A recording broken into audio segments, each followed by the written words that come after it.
Yayaman ako, yayaman ako, yayaman ako, yayaman ako. Isa yan sa mga manifestation na ginagawa ko every day. Ito, i-share ko sa inyo kung ano yung gagawin ko bukas, July 21, dahil bukas ay full moon. Ito, ibinalot ko na siya sa kulay pulang tela. Siyempre, para maingat na maingat yan. Pero bago ko ipakita, gusto ko munang ipaalam sa inyo na tayo ay magpapalit ng channel name galing sa Pampaswerteng Hatid papunta sa yayaman ako. Ito ay para matulungan ko kayong mag-manifest na sa tuwing makikita nyo yung ating channel name, para nyo na rin nababanggit na yayaman ako. Para na rin kayong nagmamanifest at tuloy-tuloy ang pasok na maginhawang buhay sa atin at ng limpak-limpak na pera. Ito na nga, gawin natin ito bukas, ihanda nyo na ngayon.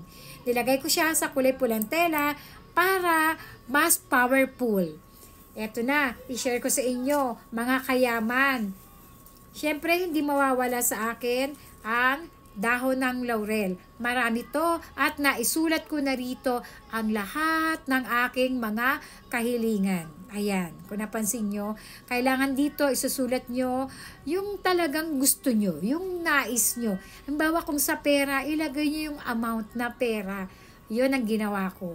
And eto, matagal ko na itong ginawa. Kung napanood nyo yung mga dating video ko na ginawa ko to, eto pa rin to. At dahil nga, bukas ay full moon, July 21, i-recharge ko siya.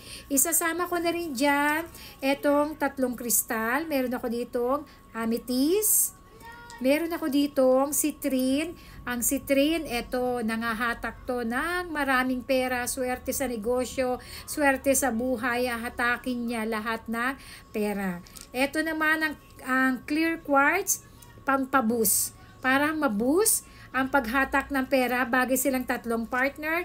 Ito, amethyst nga to. Ito yung aking birdstone na kulay. Ito naman para sa mga, kung meron kayong mga problema, ganyan, para matanggal. Mga anxiety, para matanggal yan. Siyempre, para masaya tayo, tanggalin ang lahat ng mga problema. And ayun na nga, naka-ready na siya. Suot ko rin yung aking amethyst na bracelet at yung ating red string coin. Meron din ako dito money catcher ring. Bukas yan ay aking i-recharge sa full moon. Bago ko i-recharge yung aking mga kristal, ito iikot ko muna sa aking katawan para tuloy-tuloy ang pasok ng grasya ng pera bukas sa akin. Pampaboost ng swerte para mabilis ang pasok ng swerte. At syempre kailangan natin ng kandilang kulay puti. Dahil yung sa akin naka-ready naman na doon, itong ating daon ng laurel na sinulatan ko ng aking mga kahilingan, susunugin natin to bukas.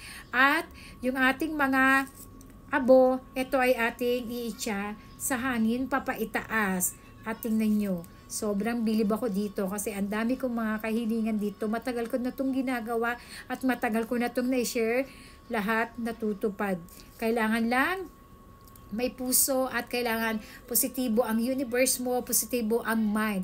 Kailangan mag-manifest tayo ng maganda. Sabi nga nila, kung ano yung nasa isip mo, yun yung mangyayari sa'yo. Kaya wag kayo mag-iisip ng mga negativity kasi baka yun yung dumating sa inyo. Always be positive lang. Mag-manifest tayo ng maganda. Lalo bukas kasi nga full moon po bukas.